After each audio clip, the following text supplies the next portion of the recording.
Ada seseorang yang bernama Thabit. Tidak ada orang yang, atau mungkin sedikit orang yang mengenal siapa itu Thabit. Kali ini anda akan dengar di khutbah Jumat ini siapa orang ini. Thabit rahimahullah seorang yang sederhana di kota Kufa di Irak dan tidak terlalu dikenal pada saat itu. Tapi dia termasuk orang yang bertakwa kepada Allah Subhanahu wa taala, orangnya miskin. Dia jalan di salah satu jalan di Kufa, dia lewati satu kebun apel. Kemudian ada apel yang jatuh dari kebun itu karena matang, jatuh di depan dia. Dia berpikir bahwasanya kebun apel ini, ya apel ini jatuh di jalan, mungkin sudah halal buat saya. Dia ambil sama dia makan. Sementara dia mengunyah dan sudah habis setengah apel itu, tiba-tiba dia berpikir, halalkah untuk saya ini? Bagaimana bisa saya tiba-tiba mengambil yang walaupun jatuh di jalan tanpa izin pemiliknya? Maka dia berhenti makan, sisa mulutnya dibuang. Ada yang sudah tertelan, ada yang dibuang, ada yang masih tersisa setengah di tangannya. Lalu dia segera dengan ketakutan masuk ke dalam kebun tersebut mencari. Dia temukan ada sebuah rumah gubuk, lalu dia berkata, apakah anda pemilik kebun ini? Dia mengatakan bukan. Pemilik kebun ini jaraknya 1 hari dari sini. Kata orang penjaga kebunnya, kenapa? Dia bilang, saya tadi mendapatkan apel jatuh di sini, kemudian saya makan setengahnya. Saya pikir karena jatuh di jalan, mungkin halal buat saya. Tapi tiba-tiba saya ketakutan sekali. Takut Allah hisab dengan apel ini. Tolong anda halalkan. Kata pemilik kebunnya, atau penjaga kebun pun, karena dia bertakwa sama Allah, dia nggak langsung main halalin. Dia mengatakan, sungguh tidak ada di tangan saya wenan itu. Pemilik kebun ada 1 hari dari sini. Kata Thabit rahimahullah, demi Allah saya akan datang ke sana. Jalan sehari semalam jalan kaki hanya untuk mencari kehalalan setengah apel yang sudah dia makan. Karena takutnya dihisab hari kiamat.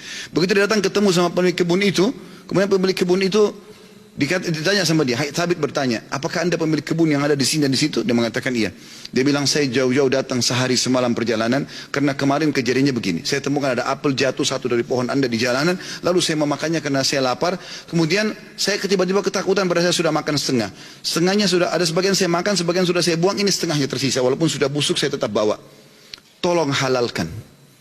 Orang tersebut melihat halal gitu.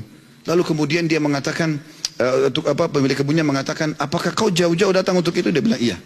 Kata pemilik kebunnya, saya akan halalkan sama kamu tapi dengan satu syarat. Kata Thabit, apa syaratnya? Kau harus nikahi anak saya. Kata pemilik kebun itu, kau harus nikah anak perempuan saya. Tapi kau perlu tahu sebelum kau nikahi, anak saya itu tuli, nggak bisa mendengar, bisu nggak bisa ngomong, buta nggak bisa melihat, dan lumpuh nggak bisa bergerak.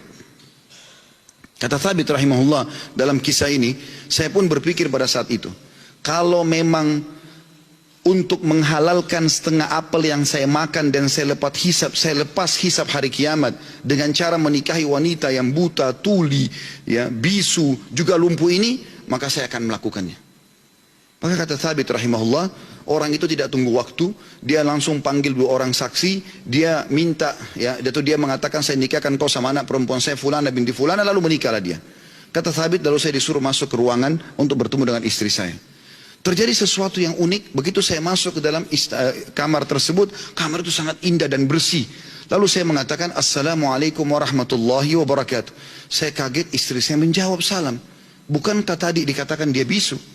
Kemudian saya mendekati dia, kemudian saya mengulurkan tangan saya, dia mengulurkan tangannya untuk menjamah tangan saya. Bukankah tadi ayahnya mengatakan dia adalah orang yang lumpuh?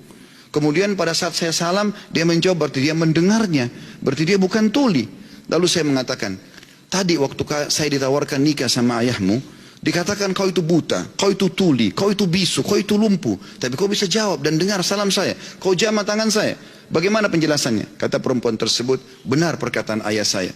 Mata saya memang buta karena selama ini saya belum pernah melihat sesuatu yang haram. Saya buta dari yang haram.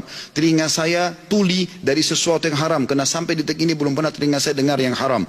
Lisan saya bisu dari sesuatu yang haram, karena tidak pernah saya ucapkan kecuali yang halal atau yang boleh saja. Dan tubuh saya tidak pernah tersentuh kecuali yang halal. Dan ayahku memilihmu sebagai suamiku karena kau telah takut kepada Allah dan meninggalkan yang haram. Apa yang terjadi teman-teman? Kata Thabit, saya pada saat membuka tirai penutup wajah perempuan tersebut, saya temukan perempuan itu orang yang paling cantik, orang yang paling salihah, bahkan menghafal kitabullah. Dan subhanallah, dari keberkahan pernikahan yang meninggalkan yang haram itu, lahir seorang ulama muslimin, Abu Hanifah rahimahullah. Salah satu ulama dari 4 madhab yang hampir seluruh Eropa, Turki, bahkan India dan Pakistan menggunakan madhabnya. Lahir dari seorang Thabit, masyarakat biasa yang meninggalkan sepotong apel yang haram.